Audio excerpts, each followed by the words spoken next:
Qual a análise que você faz dessa situação que a presidente Dilma Rousseff e o governo do PT vem vivendo nos últimos meses e uma crise que, infelizmente, não dá trégua à presidente?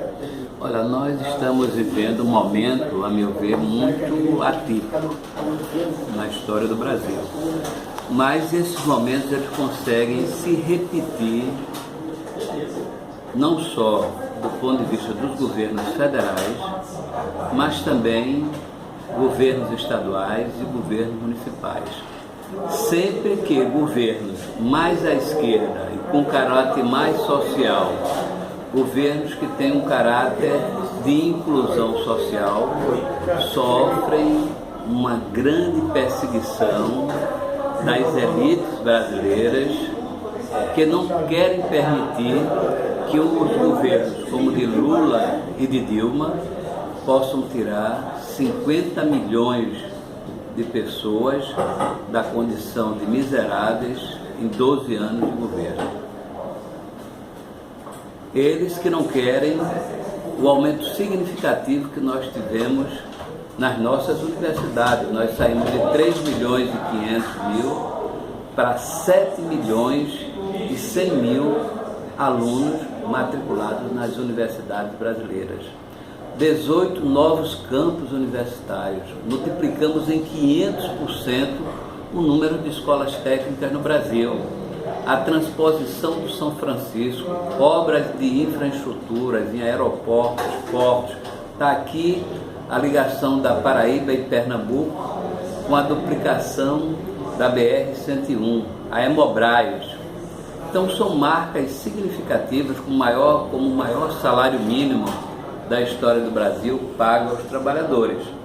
Então há um ódio de classe contra essa política e que baseados ou se tentando utilizar o instrumento da corrupção, onde as lideranças do PT são tratadas de forma diferenciadas, eles querem um impedimento da presidenta, que não significa só o impedimento de um projeto eleito nas urnas pelo voto do povo brasileiro, que aprovou a política do presidente Lula e aprovou a política da presidente Dilma. Mas por que esse ódio foi mais focalizado e mais fortalecido contra a presidente Dilma Rousseff, então? Ele foi mais fortalecido porque a presidente Dilma está enfrentando o quadro de uma grave crise internacional. Está aí a situação da Grécia, na Europa, só como uma referência, a crise da Rússia, que é maior do que a crise do Brasil. Está aí a crise na União Soviética. Houve uma estratégia, eu diria, arquitetada por forças inimigas do povo, inimigas do Brasil, e você tinha um barril de petróleo por 120 mil, baixou para 120 dólares, baixou para 50, 60 dólares. Então, essa crise, na verdade, e também com algumas dificuldades que a presidente tem do ponto de vista da articulação política.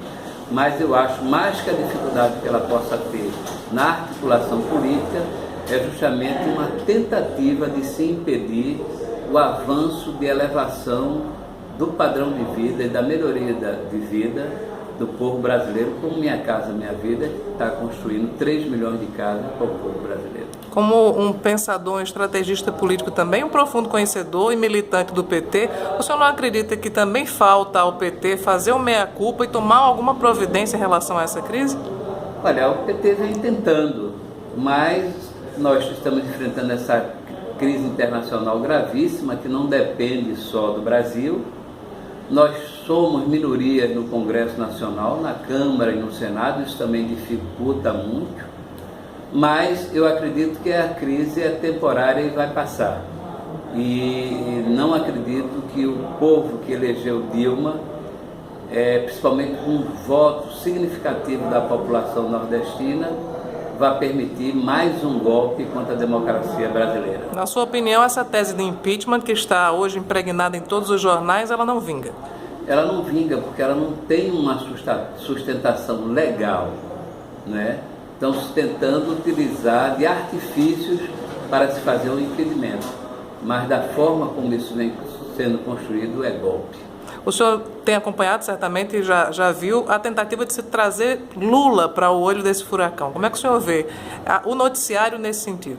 Olha, na verdade há um esforço muito grande no sentido de comprometer essa figura que é a maior liderança popular, eu diria, não só do Brasil, da América Latina, mas do mundo, não é? Lula é uma liderança, a maior liderança popular, eu diria, do planeta, aquele que Obama disse, esse é o cara. Então, há um esforço no sentido de quê? De inviabilizar uma volta de Lula em 18.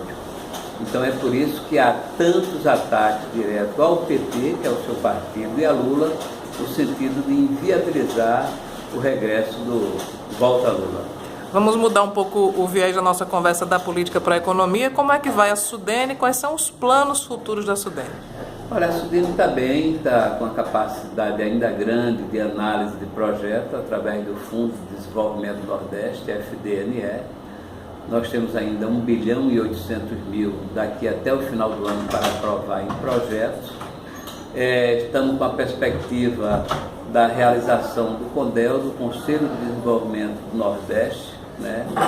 E eu vim aqui visitar esse querido estado, o estado da Paraíba, o estado do qual tem um filho paraibano, fazer uma visita a essa extraordinária liderança paraibana, companheiro de muitos anos de luta, o padre Luiz Couto, ao qual eu vim pedir o apoio para a Sudene, para os projetos mais populares, para que projetos mais de uma abrangência em caráter mais social, a Sudene possa enfocar ou ter um foco maior ou articular maiores recursos ou mais recursos para financiar os projetos da microprodução e do pequeno produtor rural, né? Então, o padre Luiz Couto, como é um padre que tem uma sensibilidade muito grande, é um militante que tem uma sensibilidade muito grande para a causa dos oprimidos na Paraíba, no Nordeste, no Brasil,